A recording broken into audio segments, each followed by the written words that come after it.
Feliz y bendecido día, aprendiendo un curso de milagros. El secreto de la verdadera oración es olvidarte de las cosas que crees necesitar. Pedir algo específico es igual que ver el pecado primero y luego perdonarlo. Del mismo modo, al orar pasas por alto tus necesidades específicas, tal como las ves, y las dejas en manos de Dios. Ahí se convierten en los regalos que le haces, pues le dicen que no antepondrás otros dioses a Él, ni que quieres otro amor que el suyo. Este libro es un comienzo, no un final.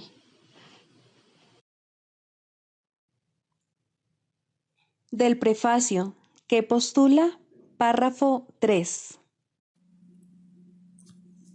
Del conocimiento y de la percepción surgen dos sistemas de pensamiento distintos que se oponen entre sí en todo. En el ámbito del conocimiento no existe ningún pensamiento aparte de Dios, porque Dios y su creación comparten una sola voluntad. El mundo de la percepción, por otra parte, se basa en la creencia en opuestos, en voluntades separadas y en el perpetuo conflicto que existe entre ellas y Dios. Lo que la percepción ve y oye parece real porque sólo admite en la conciencia aquello que concuerda con los deseos del perceptor. Esto da lugar a un mundo de ilusiones, mundo que es necesario defender sin descanso, precisamente porque no es real. Introducción. Este es un curso de milagros, es un curso obligatorio. Solo el momento en que decides tomarlo es voluntario. Tener libre albedrío no quiere decir que tú mismo puedas establecer el plan de estudios. Significa únicamente que puedes elegir lo que quieres aprender en cualquier momento dado. Este curso no pretende enseñar el significado del amor, pues eso está más allá de lo que se puede enseñar. Pretende, no obstante, despejar los obstáculos que impiden experimentar la presencia del amor, el cual es tu herencia natural. Lo opuesto al amor es el miedo, pero aquello que todo lo abarca no puede tener opuestos. Este curso puede, por lo tanto, resumirse muy simplemente de la siguiente manera. Nada real puede ser amenazado. Nada irreal existe. En esto radica la paz de Dios. Capítulo 1. El significado de los milagros. Primero, principios de los milagros. Principio 17. Los milagros trascienden el cuerpo, son cambios súbitos al dominio de lo invisible, más allá del nivel corporal. Por eso es por lo que curan. Capítulo 26. La transición. 7. Las leyes de la curación. Este es un curso de milagros. Como tal, las leyes de la curación deben entenderse antes de que se pueda alcanzar el propósito del curso. Repasemos los principios que hemos estudiado y organicémoslos a modo de resumen de lo que debe ocurrir para que sea posible la curación, pues una vez que es posible, no puede sino tener lugar. Toda enfermedad tiene su origen en la separación. Cuando se niega la separación, la enfermedad desaparece, pues desaparece tan pronto como la idea que la produjo es sanada y reemplazada por la cordura. Al pecado y a la enfermedad se les considera causa y consecuencia respectivamente. en una relación que se mantiene oculta de la conciencia, a fin de mantenerla excluida de la luz de la razón. La culpabilidad clama por castigo y se le concede su petición, no en la realidad, sino en el mundo de ilusiones y sombras que se erige sobre el pecado. El Hijo de Dios percibió lo que quería ver, porque la percepción es un deseo colmado. La percepción cambia, pues fue concebida para sustituir el conocimiento inmutable. Mas la verdad no ha cambiado. La verdad no se puede percibir, sino solo conocerse. Lo percibido adopta muchas formas, pero ninguna de ellas significa nada. Si se lleva ante la verdad, su falta de sentido resulta muy evidente. Pero si se mantiene oculto de la verdad, parece tener sentido y ser real. Las leyes de la percepción son lo opuesto a la verdad, y lo que es cierto con respecto al conocimiento, no lo es con respecto a nada que se encuentre aparte de él. Aún así, Dios ha dado su respuesta al mundo de la enfermedad, la cual es aplicable por igual a cualquier clase de enfermedad. Aunque la respuesta de Dios es eterna, opera en el tiempo, pues ahí es donde se necesita, pero como procede de Dios, las leyes del tiempo no afectan su eficacia. La respuesta de Dios se encuentra en este mundo, pero no forma parte de él. Es real y mora donde la realidad no puede sino estar. Las ideas no abandonan su fuente y sus efectos solo dan la impresión de estar separados de ellas. Las ideas pertenecen al ámbito de la mente. Lo que se proyecta y parece ser externo a la mente no se encuentra afuera en absoluto, sino que es un efecto de lo que está adentro y no ha abandonado su fuente. La respuesta de Dios está allí donde se encuentra la creencia en el pecado, pues sólo allí se pueden cancelar sus efectos completamente y dejárseles sin causa. Las leyes de la percepción tienen que ser invertidas, pues son una inversión de las leyes de la verdad. Las leyes de la verdad son eternamente ciertas y no se pueden invertir. No obstante, se pueden percibir al revés, y esto debe corregirse allí donde se encuentra la ilusión de que han sido invertidas. Es imposible que una sola ilusión sea menos receptiva a la verdad que las demás, pero es posible que a algunas se les otorgue más valor y que haya más renuencia a entregárselas a la verdad a fin de recibir ayuda y curación. Ninguna ilusión tiene ni un solo ápice de verdad en ella. Sin embargo, parece que algunas son más verdaderas que otras, aunque es claro que eso no tiene ningún sentido. Lo único que una jerarquía de ilusiones puede mostrar son preferencias, no la realidad. ¿Qué tienen que ver las preferencias con la verdad? Las ilusiones son ilusiones y son falsas. Tus preferencias no les otorgan realidad. Ninguna de ellas es verdad desde ningún punto de vista, y todas cederán con igual facilidad ante la respuesta que Dios dio para todas ellas. La voluntad de Dios es una, y cualquier deseo que parezca ir en contra de su voluntad no tiene fundamento alguno en la verdad. El pecado no es ni siquiera un error, pues va más allá de lo que se puede corregir al ámbito de lo imposible. Pero la creencia de que es real ha hecho que algunos errores parezcan estar por siempre más allá de toda esperanza de curación y ser la eterna justificación del infierno.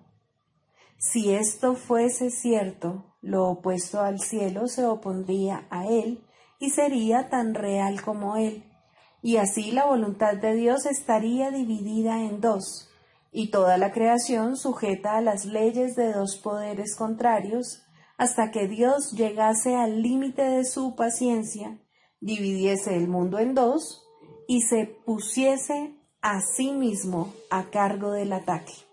De este modo él habría perdido el juicio al proclamar que el pecado ha usurpado su realidad y ha hecho que su amor se rinda finalmente a los pies de la venganza. Ante una imagen tan demente, solo se puede esperar una defensa igualmente demente, pero ésta no puede establecer que la imagen sea verdad. Nada puede hacer que lo que no tiene sentido lo tenga, y la verdad no necesita defensas para ser la verdad. Las ilusiones no tienen ni testigos ni efectos. El que las contempla no hace sino engañarse a sí mismo.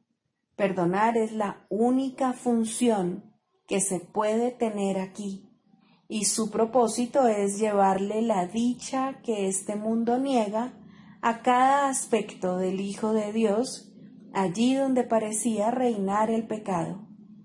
Tal vez no comprendas el papel que juega el perdón en el proceso de poner fin a la muerte y a todas las creencias que surgen de las brumas de la culpabilidad. Los pecados son creencias que tú interpones entre tu hermano y tú. Los pecados hacen que estés limitado al tiempo y al espacio y te conceden un pequeño lugar a ti y otro a él. En tu percepción, esta separación está simbolizada por el cuerpo, que claramente está separado y es algo aparte. Lo que este símbolo representa, no obstante, es tu deseo de estar aparte y separado. El perdón elimina lo que se interpone entre tu hermano y tú. El perdón es el deseo de estar unido a él y no separado. Lo llamamos deseo porque todavía concibe otras opciones y aún no ha trascendido enteramente el mundo de las alternativas. Aún así, está en armonía con el estado celestial y no se opone a la voluntad de Dios. Y aunque no llega a darle toda tu herencia, elimina los obstáculos que has interpuesto entre el cielo donde te encuentras y el reconocimiento de dónde estás y de lo que eres. Los hechos no cambian. Sin embargo, se pueden negar y así desconocerse, si bien se conocían antes de que fueran negados. La salvación, perfecta e íntegra, solo pide que desees, aunque sea mínimamente, que la verdad sea verdad, que estés dispuesto, aunque no sea del todo, a pasar por alto lo que no existe, y que abrigues un leve anhelo por el cielo como lo que prefieres a este mundo, donde la muerte y la desolación parecen reinar, y la creación se alzará dentro de ti en jubilosa respuesta para reemplazar al mundo que ves por el cielo, el cual es completamente perfecto e íntegro. ¿Qué es el perdón sino estar dispuesto a que la verdad sea verdad?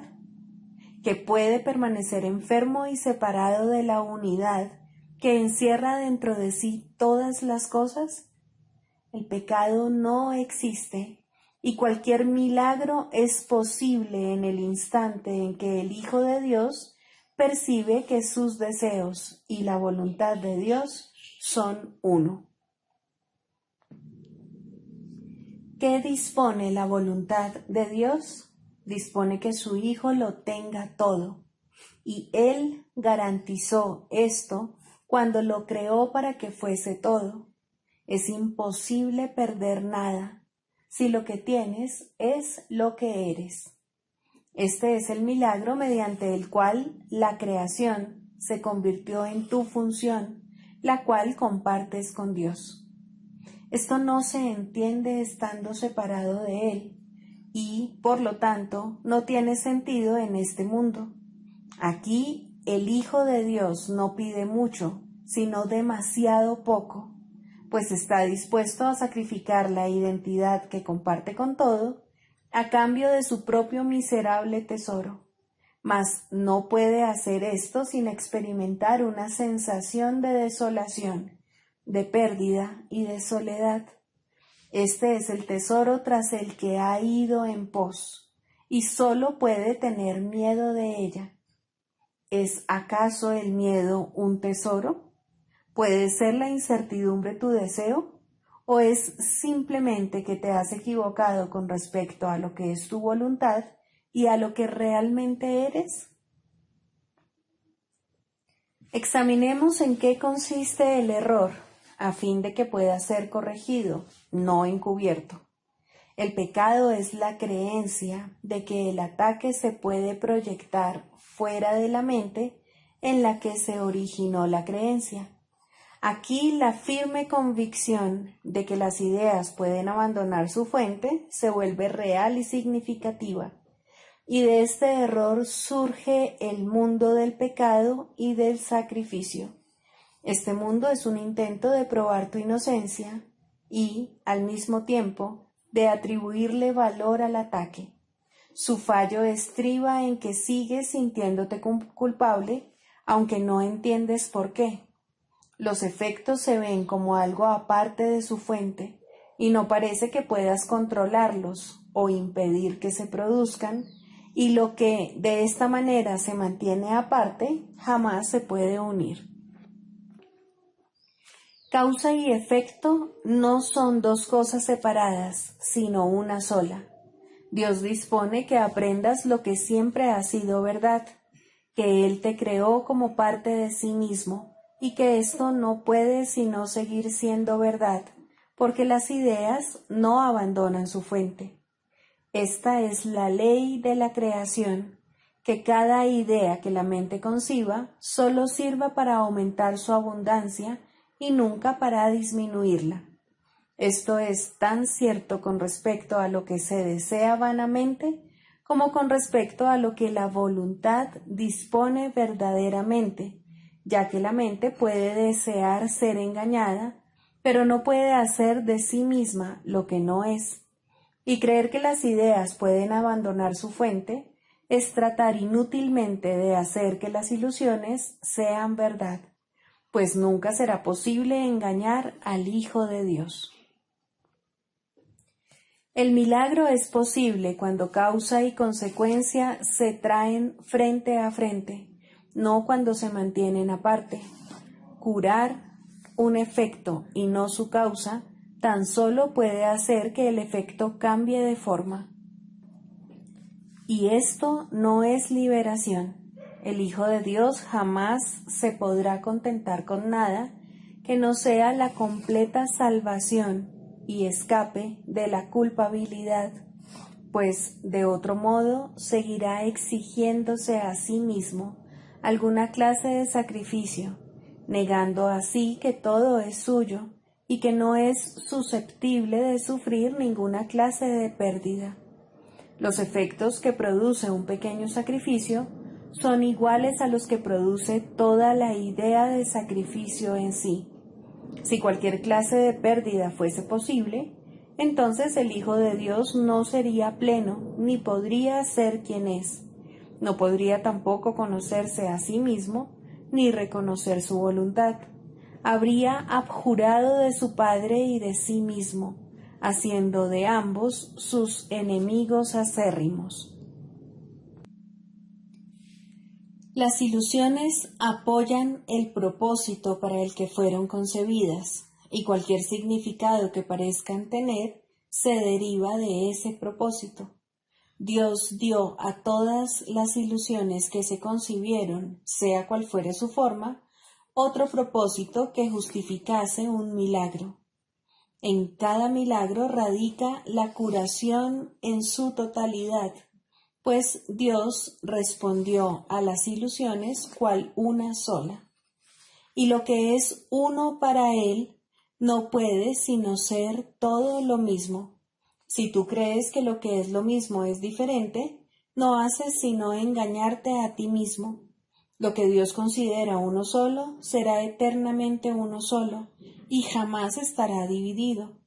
Su reino está unido, así fue creado y así será para siempre. El milagro no hace sino invocar tu nombre ancestral, que reconocerás porque la verdad se encuentra en tu memoria. Y ese es el nombre que tu hermano invoca para su liberación y para la tuya. El cielo refulge sobre el Hijo de Dios. No lo niegues para que así puedas ser tú liberado. El Hijo de Dios renace en cada instante hasta que elige no volver a morir. En cada deseo de ataque elige la muerte en lugar de lo que la voluntad de su Padre dispone para él. Mas cada instante le ofrece vida porque su Padre dispone que él viva.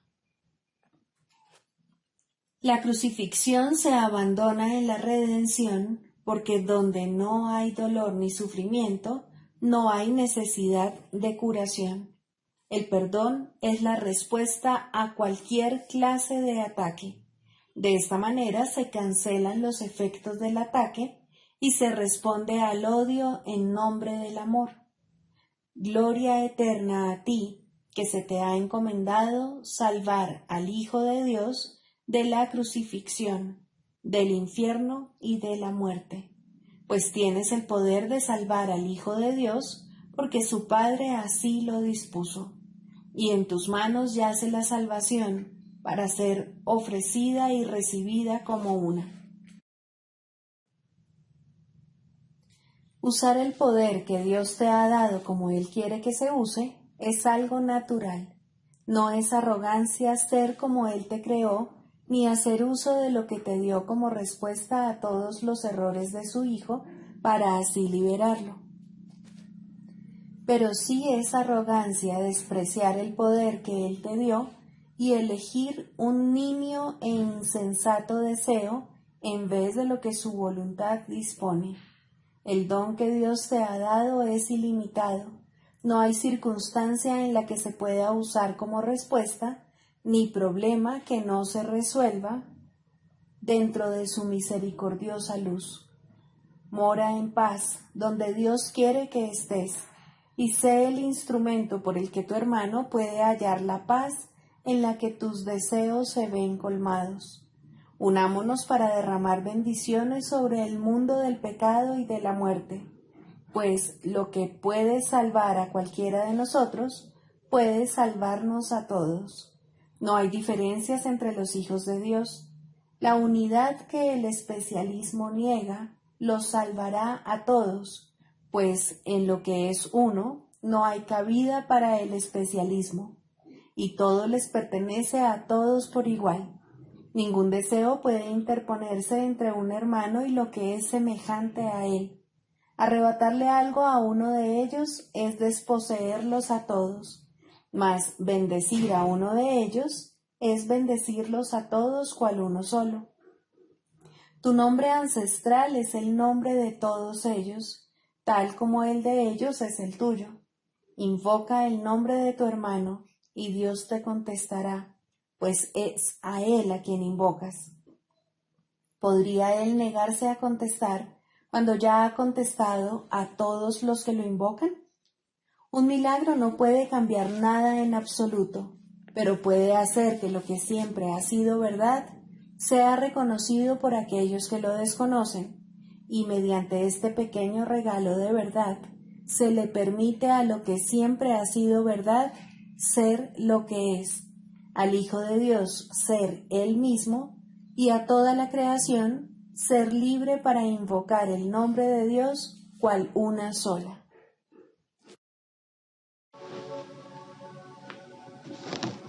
Libro de ejercicios, lección 79. Permítaseme reconocer el problema para que pueda ser resuelto. No puedes resolver un problema a menos que sepas de qué se trata. Incluso si ya está resuelto, lo seguirás teniendo, porque no reconocerás que ya se ha resuelto. Esta es la situación del mundo. El problema de la separación, que es en realidad el único problema que hay, ya se ha resuelto. No obstante, la solución no se ha reconocido, porque no se ha reconocido el problema. En este mundo cada cual parece tener sus propios problemas, mas todos ellos son el mismo problema y se tiene que reconocer que son el mismo si es que se ha de aceptar la única solución que los resuelve a todos. Ahora bien, ¿quién puede darse cuenta de que un problema se ha resuelto si piensa que el problema es otra cosa? Aun si se le proporcionara la respuesta, no podría ver su relevancia. Esta es la situación en la que te encuentras ahora. Dispones de la respuesta, pero todavía no estás seguro de cuál es el problema. Pareces enfrentarte a una larga serie de problemas, los cuales son todos diferentes entre sí, y cuando uno se resuelve, surge otro, y luego otro. No parecen tener fin. En ningún momento te sientes completamente libre de problemas y en paz. La tentación de considerar que los problemas son múltiples es la tentación de dejar el problema de la separación sin resolver.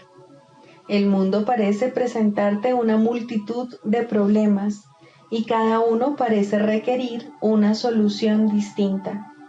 Esta percepción te coloca en una posición en la que tu manera de resolver problemas no puede sino ser inadecuada, haciendo así que el fracaso sea inevitable.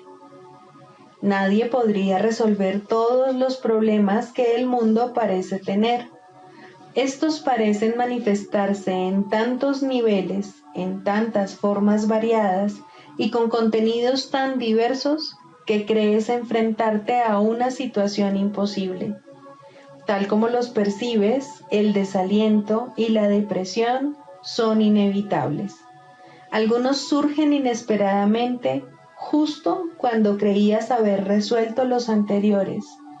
Otros permanecen sin resolver bajo una nube de negación y emergen de vez en cuando para atormentarte, mas solo para volver a quedar ocultos, pero aún sin resolver.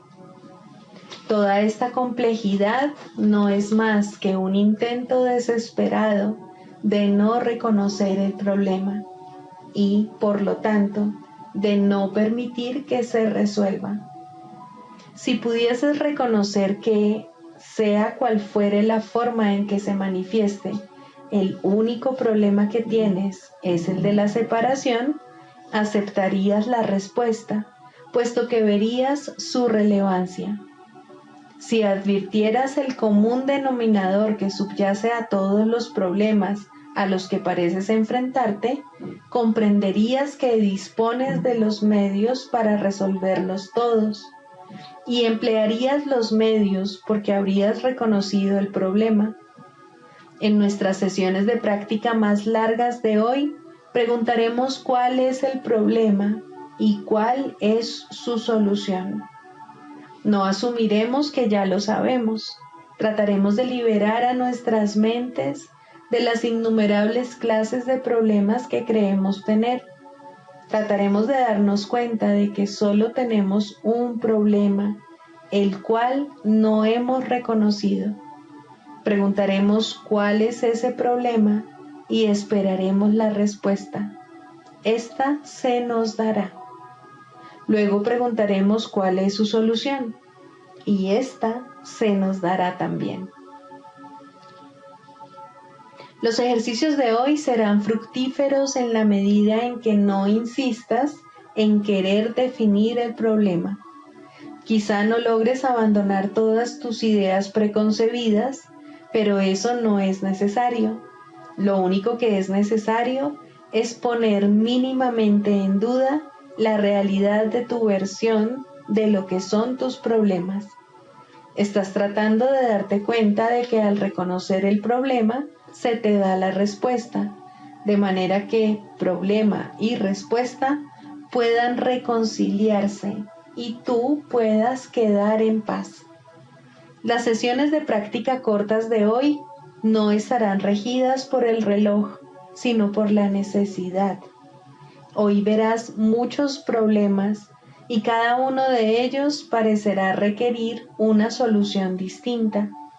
Nuestros esfuerzos estarán encaminados al reconocimiento de que no hay más que un solo problema y una sola solución. Con este reconocimiento se resuelven todos los problemas. Con este reconocimiento arriba la paz. No te dejes engañar hoy por la forma en que se manifiestan los problemas. Cada vez que parezca surgir alguna dificultad, di de inmediato: permítaseme reconocer este problema para que pueda ser resuelto. Trata entonces de suspender todo juicio con respecto a lo que el problema es. A ser posible, cierra los ojos por un momento y pregunta: ¿cuál es el problema? Serás escuchado y se te responderá.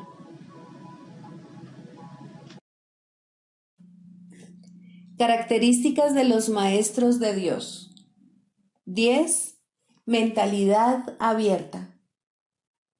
El papel central que ocupa la mentalidad abierta, quizá el último de los atributos que el maestro de Dios adquiere, puede entenderse fácilmente cuando se reconoce la relación que guarda con el perdón.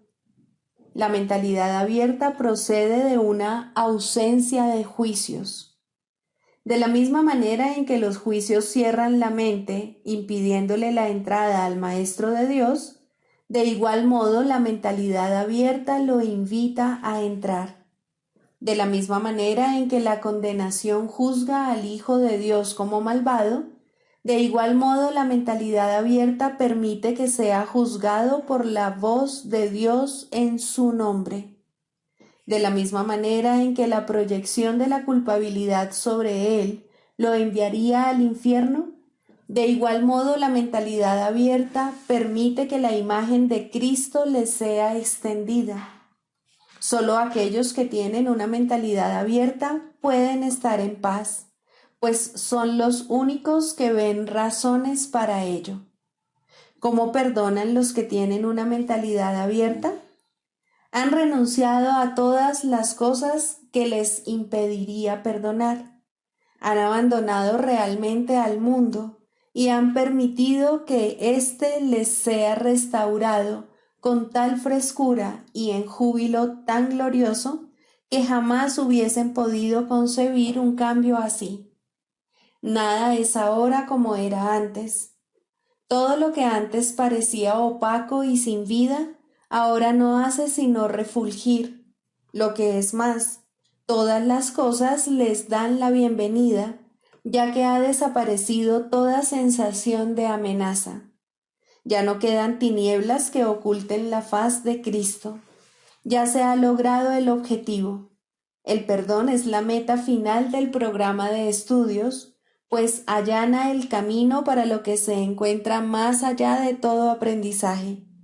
El programa de estudios no hace ningún esfuerzo por excederse de su verdadero objetivo. El perdón es su único objetivo, en el cual converge en última instancia todo aprendizaje. Ciertamente, eso es suficiente.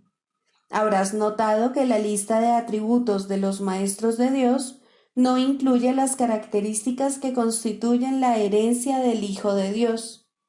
Términos tales como amor, inocencia, perfección, conocimiento y verdad eterna no aparecen en este contexto, pues no serían apropiados aquí.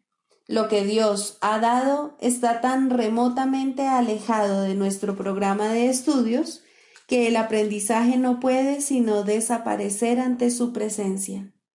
Sin embargo, mientras su presencia esté velada, el enfoque ha de centrarse necesariamente en el programa de estudios. La función de los maestros de Dios es llevar al mundo el verdadero aprendizaje. Propiamente dicho, lo que llevan es un desaprendizaje, que es a lo único que se le puede llamar verdadero aprendizaje en este mundo. A los maestros de Dios se les ha encomendado la función de llevar al mundo las buenas nuevas del completo perdón. Bienaventurados son en verdad, pues son los portadores de la salvación. Manual para el maestro, pregunta 20. ¿Qué es la paz de Dios? Se ha dicho que hay una paz que no es de este mundo. ¿Cómo se puede reconocer? ¿Cómo se puede encontrar? Y una vez que se encuentra, ¿cómo se puede conservar? Consideremos cada una de estas preguntas por separado, ya que cada una refleja un paso diferente en el camino. Examinemos la primera. ¿Cómo se puede reconocer la paz de Dios? La paz de Dios se reconoce al principio solo por una cosa. Desde cualquier punto de vista, es una experiencia radicalmente distinta de cualquier experiencia previa. No trae a la mente nada que haya sucedido antes, no evoca nada que se pueda asociar con el pasado. Es algo completamente nuevo. Existe ciertamente un contraste entre esta experiencia y cualquier experiencia del pasado, pero curiosamente, no es este un contraste que esté basado en diferencias reales. El pasado sencillamente se desvanece y la quietud eterna pasa a ocupar su lugar. Eso es todo. El contraste que se había percibido al principio sencillamente desaparece. La quietud se ha extendido para cubrirlo todo. ¿Cómo se encuentra esa quietud? Nadie que busque únicamente sus condiciones puede dejar de encontrarla. La paz de Dios no puede hacer acto de presencia allí donde hay ira, pues la ira niega forzosamente la existencia de la paz. Todo aquel que de alguna manera o en cualquier circunstancia considere que la ira está justificada, proclama que la paz es una insensatez y no podrá por menos que creer que no existe. En esas condiciones no se puede hallar la paz de Dios. El perdón es, por lo tanto, la condición indispensable para hallarla. Lo que es más, donde hay perdón, tiene que haber paz. Pues, ¿qué otra cosa sino el ataque conduce a la guerra? ¿Y qué otra cosa sino la paz es lo opuesto a la guerra? Aquí el contraste inicial resalta de una manera clara y evidente. Cuando se halla la paz, no obstante, la guerra deja de tener sentido, y ahora es el conflicto el que se percibe como inexistente e irreal. ¿Cómo se conserva la paz de Dios una vez que se ha encontrado? Si la ira retorna en la forma que sea, el pesado telón volverá a caer una vez más y la creencia de que no es posible que haya paz inevitablemente regresará. La guerra se volverá a aceptar una vez más como la única realidad, y ahora tendrás que deponer tu espada nuevamente, aunque no te hayas dado cuenta de que la habías vuelto a blandir. Pero al recordar, aunque solo sea vagamente, cuán feliz eras sin ella, te darás cuenta de que debiste haberla vuelto a blandir para defenderte. Detente entonces por un momento y piensa en lo siguiente. ¿Prefieres el conflicto o sería la paz de Dios una opción mejor? ¿Cuál te aporta más? Una mente tranquila no es un regalo baladí. ¿No es preferible vivir a elegir la muerte? Vivir es júbilo, pero la muerte no es sino llanto. Ves en la muerte tu escapatoria de lo que has hecho, pero lo que no ves es que tú mismo inventaste la muerte, la cual no es más que una ilusión de un final. La muerte no puede ser una escapatoria porque el problema no radica en la vida. La vida no tiene opuesto, pues es Dios. La vida parece ser lo opuesto a la muerte porque tú has decidido que la muerte acaba con la vida. Perdona al mundo y comprenderás que nada que Dios creó puede tener fin y que nada que Él no haya creado es real. Con esta frase se resume nuestro curso. Con esta frase se le da a nuestras prácticas el único objetivo que tienen. Con esta frase se describe el programa de estudios del Espíritu Santo exactamente como es. ¿Qué es la paz de Dios? La paz de Dios no es más que esto, el simple entendimiento de que su voluntad no tiene ningún opuesto.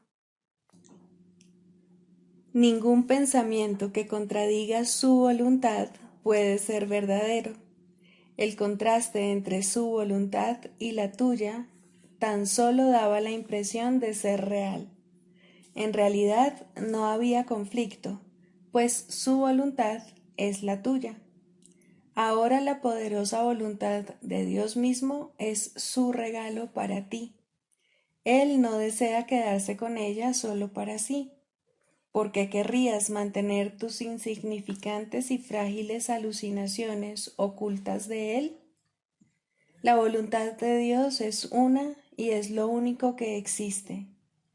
Ese es tu patrimonio. Todo el universo que se encuentra más allá del sol y las estrellas, así como de todos los pensamientos que puedas concebir, te pertenece. La paz de Dios es la condición para que se haga su voluntad. Alcanza su paz y le recordarás.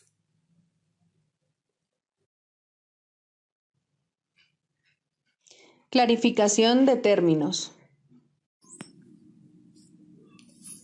El perdón, la faz de Cristo. El perdón es el medio que nos lleva a Dios y que nos permite alcanzarle, mas es algo ajeno a Él. Es imposible concebir que algo creado por Él pueda necesitar perdón. El perdón, entonces, es una ilusión, pero debido a su propósito, que es el del Espíritu Santo, hay algo en ella que hace que sea diferente. A diferencia de las demás ilusiones, nos aleja del error en vez de acercarnos a él. Al perdón podría considerársele una clase de ficción feliz, una manera en la que los que no saben pueden salvar la brecha entre su percepción y la verdad. No pueden pasar directamente de la percepción al conocimiento, porque no creen que esa sea su voluntad. Esto hace que Dios parezca ser un enemigo en lugar de lo que realmente es, y es precisamente esta percepción de mente la que hace que no estén dispuestos a simplemente ascender y retornar a Él en paz. Y de este modo necesitan una ilusión de ayuda, porque se encuentran desvalidos, un pensamiento de paz porque están en conflicto. Dios sabe lo que su Hijo necesita antes de que Él se lo pida. Dios no se ocupa en absoluto de la forma, pero al haber otorgado el contenido, su voluntad es que se comprenda, y eso basta. Las formas se adaptan a las necesidades, pero el contenido es inmutable, tan eterno como su creador. Antes de que el recuerdo de Dios pueda retornar, es necesario ver la faz de Cristo. La razón es obvia. Para ver la faz de Cristo se requiere percepción. El conocimiento no es algo que se pueda ver, pero la faz de Cristo es el gran símbolo del perdón, es la salvación, es el símbolo del mundo real. El que la ve deja de ver el mundo. Está tan cerca ya del umbral del cielo como es posible estar mientras aún esté afuera. Mas desde ahí, un paso más basta para entrar. Es el paso final y ese se lo dejamos a Dios. El perdón es un símbolo también, pero en cuanto que símbolo exclusivo de la voluntad del Padre, no puede ser dividido. Y así, la unidad que refleja se convierte en su voluntad. Eso es lo único que aún está en el mundo en parte y que, al mismo tiempo, es el puente que conduce al cielo. La voluntad de Dios es lo único que existe. Lo único que podemos hacer es pasar de la nada al todo, del infierno al cielo. ¿Es esto una jornada? No, en verdad no lo es, pues la verdad no va a ninguna parte. Pero las ilusiones cambian según el lugar o la época. El paso final no es más que otro cambio. Por ser una percepción, es en parte irreal. Sin embargo, esa parte desaparecerá. Lo que entonces quedará será la paz eterna y la voluntad de Dios. Ahora ya no hay deseos, pues los deseos cambian. Incluso lo que una vez se deseó puede volverse indeseable. Esto es así porque el ego jamás puede estar en paz, pero la voluntad es constante por ser el don de Dios, y lo que Él da es siempre como Él mismo. Este es el propósito de la faz de Cristo. Es el regalo de Dios para la salvación de su Hijo. Contempla únicamente esto y habrás sido perdonado. Cuán hermoso se vuelve el mundo en ese instante en el que ves la verdad acerca de ti mismo reflejada en Él.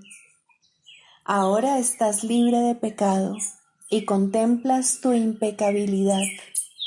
Ahora eres santo y así lo percibes. Y ahora la mente retorna a su Creador, la unión de Padre e Hijo, la unidad de unidades que se encuentra detrás de toda unión, aunque más allá de todas ellas. No se ve a Dios, sino que únicamente se le comprende. No se ataca a su Hijo, sino que se le reconoce.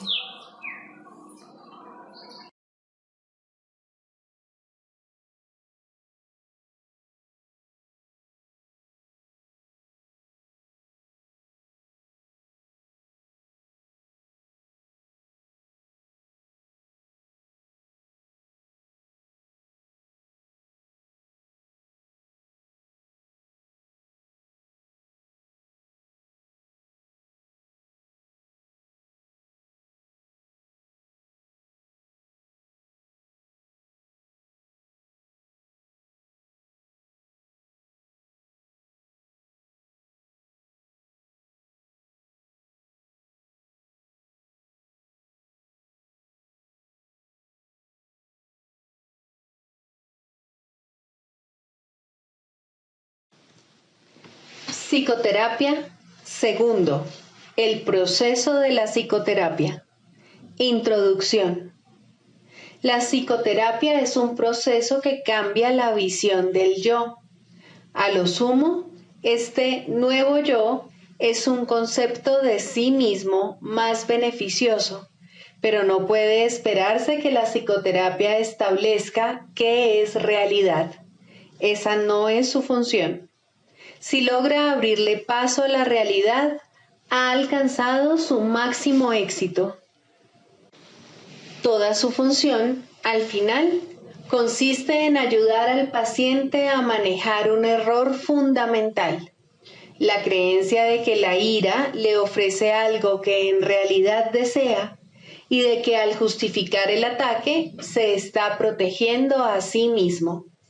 En la medida en que llegue a darse cuenta de que esto es un error, en esa misma medida se ha salvado realmente. Los pacientes no entran en una relación terapéutica con este objetivo en mente. Por el contrario, tales conceptos significan poco para ellos o no necesitarían ayuda. Su objetivo es ser capaces de conservar su concepto del yo exactamente como está, pero sin el sufrimiento que ello conlleva. Todo su equilibrio descansa sobre la insensata creencia de que esto es posible. Y como resulta tan claramente imposible para la mente sana, lo que buscan es magia. En las ilusiones, lo imposible se consigue fácilmente, pero a costa de hacer realidad las ilusiones. El paciente ya ha pagado su precio. Ahora quiere una ilusión mejor. Al comienzo, pues, la meta del paciente y la del terapeuta son divergentes.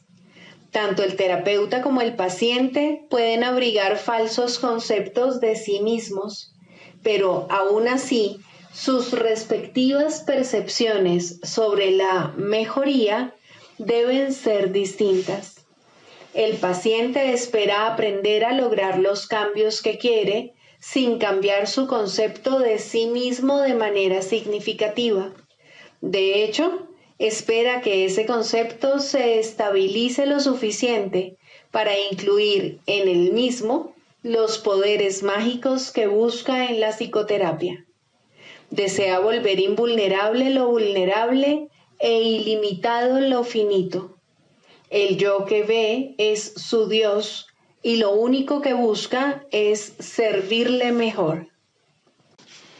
Sin importar cuán sincero pueda ser el propio terapeuta, debe querer cambiar el concepto que el paciente tiene de sí mismo de alguna manera que considera real. La tarea de la terapia es reconciliar estas diferencias.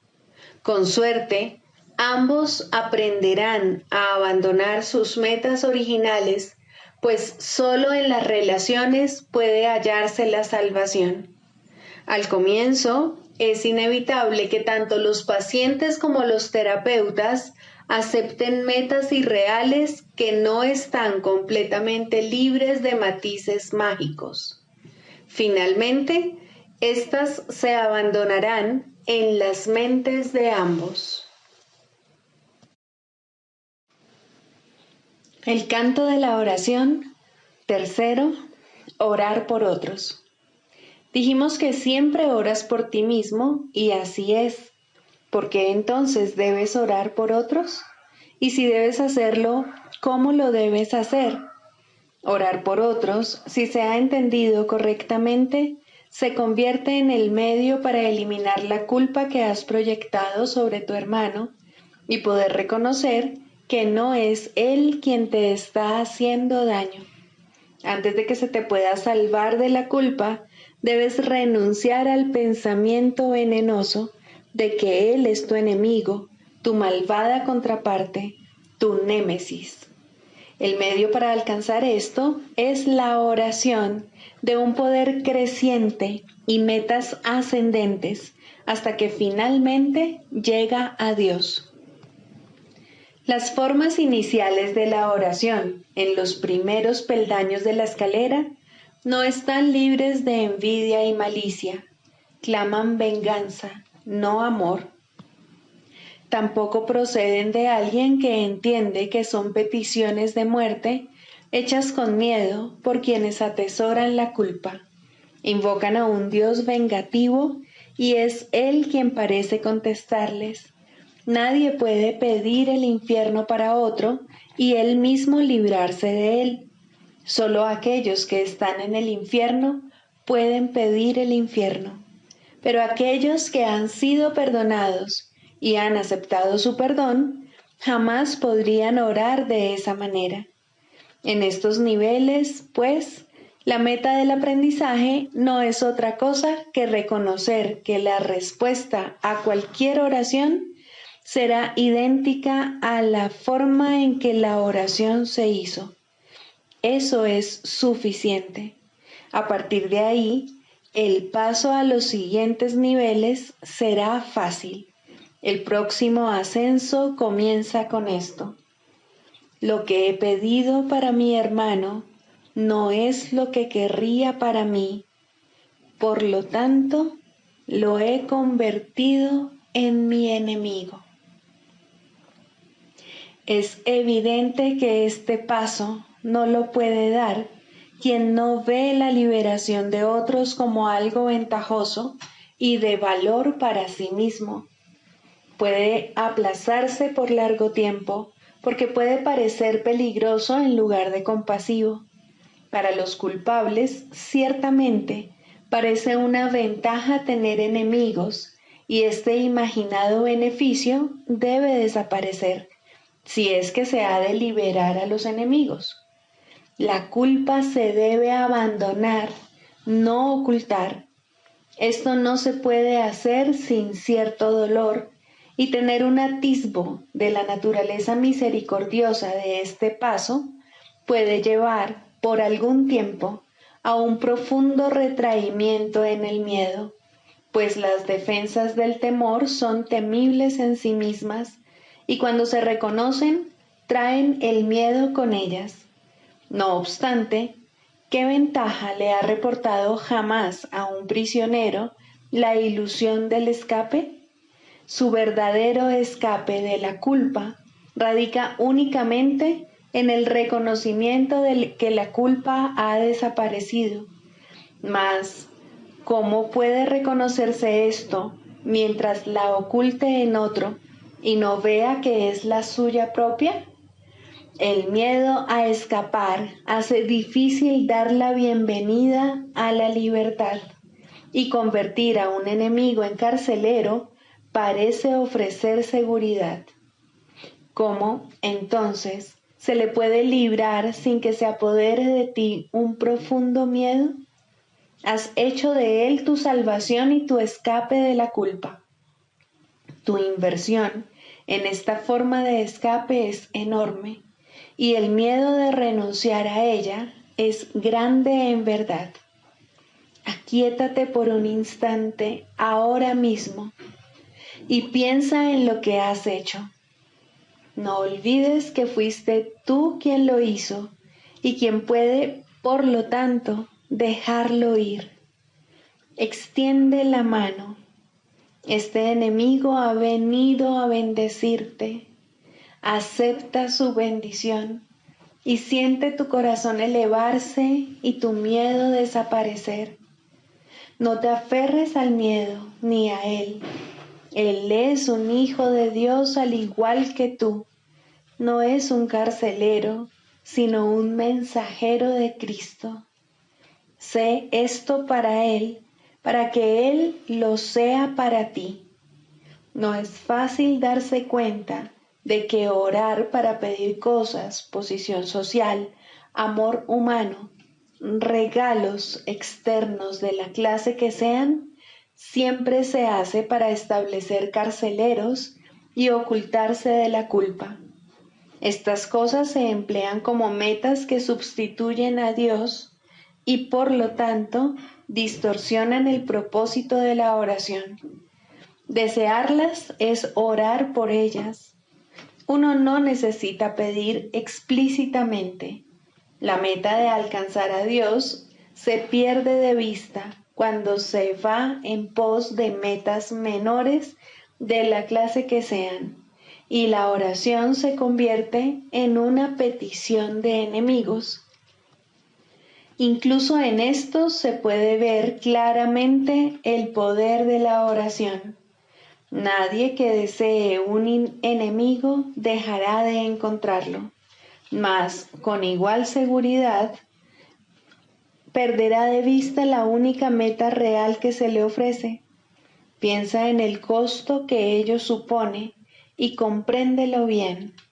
Todas las demás metas son a costa de Dios. Sigamos a Jesús haciendo del perdón algo tan natural como respirar y algo tan vital como el aire. Amén.